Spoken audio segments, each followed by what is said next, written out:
Hello, everybody. This is Cyrus Kirkpatrick with Afterlife Topics and Metaphysics, where we talk about life after death, astral projection, and all kinds of supernatural stuff.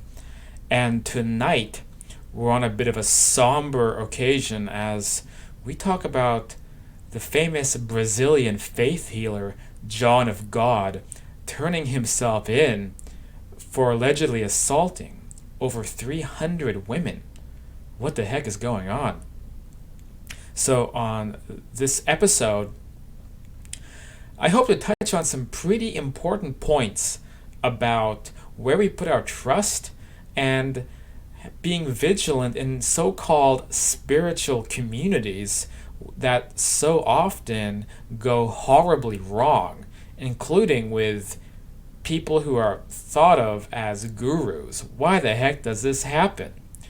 But before we get into that, if you like this channel, please hit the subscribe button, the big red button down there with the notification bell. Give it a like, share the video. All that is necessary because if you don't, then YouTube will stop promoting the channel to the little tiny bit of promotion that it does, like it'll cut that off.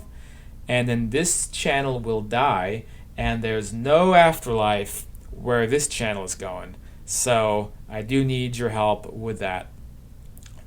Okay, so let's begin. Brazilian faith healer accused of blank assaulting 300 women turns himself in. I can't say the word because, again, YouTube's algorithm, if you say certain words, because we're living in some kind of weird hyper PC puritanical era right now, that even if you say something so terrible as sex, you can have your channel sort of shadow banned. Like, YouTube will make it completely disappear off the radar and you won't know why. So there's certain words I can't say, so if you see me blanking out things in this article, that's why.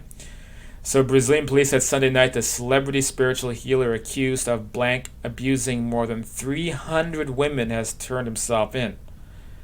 Known as Hoya, I'm probably not pronouncing any of this correctly, so I apologize in advance. Hoya de Deus, or John of God. And again, probably not pronouncing it correctly, Teixeira. Mr. Teixeira had until 3 p.m. local time Saturday to comply with an arrest warrant and was considered a fugitive. Brazilian prosecutors had included his name on Interpol's wanted list, though his lawyers were confident the medium would turn himself in. The prosecution service of the state of Goiás confirmed that it has since received 355 reports of abuses committed by Mr. Teixeira from women across Brazil and abroad. Among the accusers is Mr. Teixeira's daughter, Dalva Teixeira. I'm probably mangling this last name. 49, who called her father a monster and alleged she was beaten and blanked, raped, by the medium until she was 14 years old.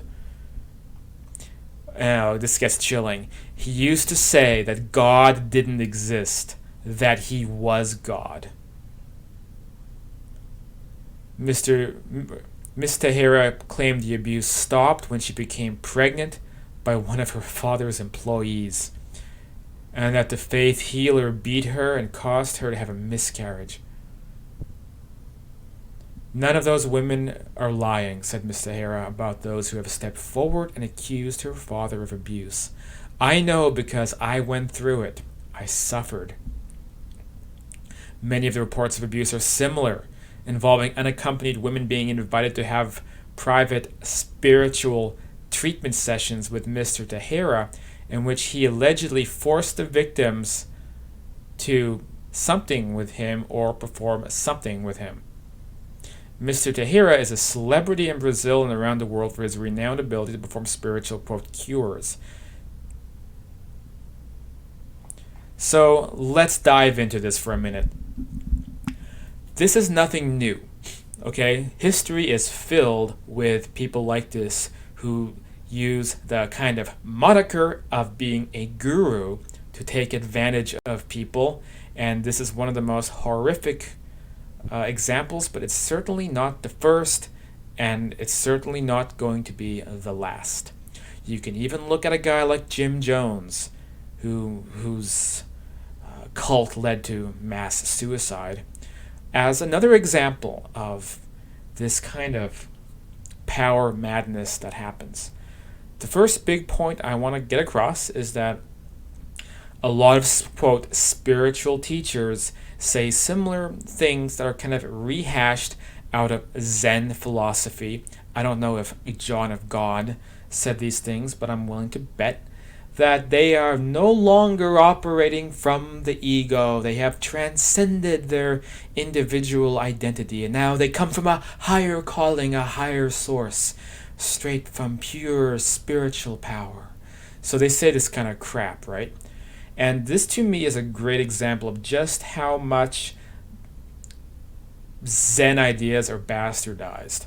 That people think that they're transcending the, quote, ego, but really all they're doing is diving deeper and deeper into that ego, into a darker and darker place. So there's this kind of, I don't know, I'm just calling it like a reverse spirituality that occurs. So they're saying that they're egoless, they're saying they're coming from a spiritual place, but meanwhile, all that attention is building up a sense of power, and power is intoxicating. And the more they say that they're egoless, the more they say they're not operating as an individual, that they're completely beyond our own human conceptions, the more people idolize the person, the more it not only is building up the ego, it's turning the ego darker and darker. And if somebody already has some dark tendencies to begin with, then it's just a bunch of hollow wards. Because let's face it, even if you can meditate 10 hours a day and achieve all kinds of exalted levels of consciousness, that doesn't mean anything. That doesn't say anything about your ability to treat your fellow humans in a proper way, that you can have empathy, right? Somebody who has no empathy and is absolutely from a dark spectrum can learn how to do, quote, spiritual work, and can learn how to meditate and use kind of Zen-like platitudes and sound spiritually enlightened when it's completely hollow. Now, here's the question. Was John of God able to heal people? Based on some of my contacts who have told me about him, the answer may very well be yes. But here is something to chew on. Do you think that the ability to heal somebody really means that the person doing the healing is all that, quote, spiritually evolved, as in they are on a path of service to others, they're empathic, they genuinely care about other people, and they can feel that when they do bad things to other people, they're interconnected, and then they know not to do those things, and they're coming from a loving place? No, because it's very possible that, quote, spiritual healing, there's nothing spiritual about it. It's manipulating kind of the law of attraction, or it's manipulating like cosmic principles of thought creates reality, and using that in a directed fashion to create a result. Another example of a power is remote viewing, right? So talented remote viewers are hired by the government, hired by hedge funds, hired by corporations, hired by all kinds of people, police departments, to solve crimes, make money, and work for domestic security. Remote viewing is an amazing rabbit hole. But to be a remote viewer, do you have to be some kind of exalted spiritual leader? No. Anybody with the patience and strength of mind can begin training themselves to become a remote viewer. So it's like a muscle. There is no prerequisite to be a humble, spiritual, loving person to exercise a psychic power. In fact, maybe there is even a dark spectrum, what traditions would call the dark wizard, the dark sorcerer, the necromancer, the person who comes from a dark spectrum, who is not loving and is selfish and wants power and is using psychic power to obtain those things. Perfectly plausible, in my opinion. So does this mean John of God was fake? he could very well be real. And he could very well be thinking that him healing people is somehow tithing his karma based on some Brazilian spiritualist mumbo jumbo, and that now he's allowed to do things like RAPE women. Because most likely this is a very dark and unevolved entity that's living inside that human carcass that is thinking selfishly and comes from some kind of a group soul that is dark and negative and wants to control and dominate and use and abuse people. A kind of spirit of like a sociopath, which is not too uncommon in this modern age. So, I guess one more note though about that is even the sociopath, even the darkest of people, no one is black and white, and everybody is multifaceted, and sometimes it's possible for somebody to be both good and evil. And maybe that evil wins out in the end. And when does the evil win out? When an impulse to control, to operate the anti-virtues, like domination, power, bloodlust, whatever it may be, when those kind of temptations, when we begin to act upon them, causing chaos and destruction in this world, then the evil has won.